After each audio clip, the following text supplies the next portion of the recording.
50 বার দেখলেও এই সিনেমা তৃপ্তি মিটবে না। আমি মৃত্যুর না পাইলে বরবাদ করে দিব সব। ফাটাফাটি। তামিল ফেল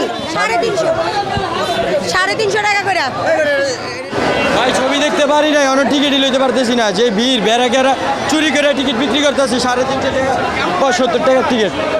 আরে 500 টিকিট ছিল খারাপ দিয়ে আর তার আমগো টাকা হিসাব করবে না।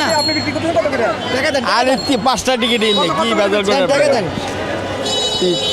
4 5 ধরেন 100 টিকিট 4টা বাড়ানে। 5টা টিকিট দিছি আমি কই না ভাই 350 টাকা, কিন্তু ভাই টিকিটই তো পাইতেছি না ভাই। আমি টিকিটের দাম বলতে পারি না কত, বুঝুন নাই। আমরা তো মনে করেন যে এখন কি বলবো, আমাদের কি বলার আছে। আমাদের তো শক্ত মিটাইতে হবে, আমাদের তো মানে দেখতে হবে ছবি তো আমাদের দেখতে হবে। বেশি তো অনেক নিচ্ছে, আপনার 350 করে নিচ্ছে না, অনেক বেশি নিচ্ছে। এটা আমরা ব্ল্যাকে কিনছি, হয়তো বাইরে আগে বিক্রি করে ফেলছে, ব্ল্যাকে বিক্রি করতেছে, এটাই আর কি। ডিজাইন, এলিগেন্স, বিউটি, সেরা পণ্য সবার জন্য জেভিকো। আমার মনে হয় বাংলাদেশের ইতিহাসের সবচেয়ে সেরা মুভি এটা ছিল। সাকিব খানের অভিনয় দুর্দান্ত ছিল, স্ক্রিন প্লে সব কিছু, মানে বাংলাদেশে এর আগে এমন মুভি হয় নাই কখনো। আমরা এরকম আরও মুভি চাই যাতে আমরা হলে এসে দেখতে পারি। আমি আমার ফুল ফ্যামিলি নিয়ে আসছি, অনেক ভালো লাগছে। ইভেন আশা করি সামনে এরকম আরও কিছু হোক। হ্যাঁ, তুফান দেখেছি, বেটার দেন তুফান। অনেক সুন্দর হয়েছে ছবিটা।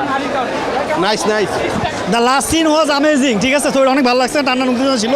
ফাটাফাটি। খুবই ভালো লাগছে। আমি মৃত্যুর না পাইলে বরবাদ করে দিব সব। ভাই পিওর এন্টারটেইনমেন্ট। সাকিব খানের সোয়াগ দেখতে আসলে এটা দেখতে হবে ভাই হলে।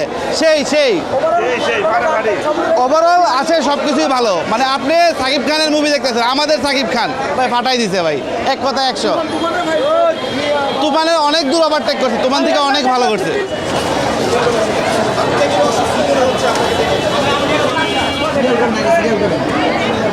ভিতরে কোনো টিকিট দেয় না। কালকে 150 ছিল, আজকে 150 300 বাড়ছে। যেমন এই যে জনগণ সবাই দেখতে আসতেছে, সবারটাই আছে না, এখনো বাড়ছে। বরবাদ। হ্যাঁ দেখছি, তুফান দেখছি, দরদ দেখছি, এখন বরবাদ দেখছি। ব্ল্যাকে অতিরিক্ত বিক্রি হইতেছে, 200 টাকার টিকিট 400 টাকায় বিক্রি হইতেছে। এটা প্রশাসনের মনিটরিং করা উচিত ছিল এটা, ঠিক আছে। যদি নিয়ম মেনটেন করে যদি টিকিট কাটা হতো, এতক্ষণ আমরা টিকিট সবাই পেয়ে যেতাম। কাউন্টার বন্ধ করে যে ব্ল্যাকে টিকিট 350 টাকা করে ব্ল্যাকে। 5 মিনিট ছিল 10 মিনিট ভিতরে নাই, সমস্ত টিকিট বাইরে বিক্রি করতেছে। কাউন্টার টোটালি বন্ধ। 200 টাকার টিকিট 350-400 টাকা বিক্রি করতেছে, ডিসি দিতেছেই না। এটা মোটেই উচিত হচ্ছে না, এটা ভোগান্তি, একদম টোটালি ভোগান্তি, এটা মোটেই উচিত হতেছে না। আসলে দেশে এরকম হলে বাংলাদেশ চলচ্চিত্র কোনোদিন উন্নতি হবে না। তামিল ফেল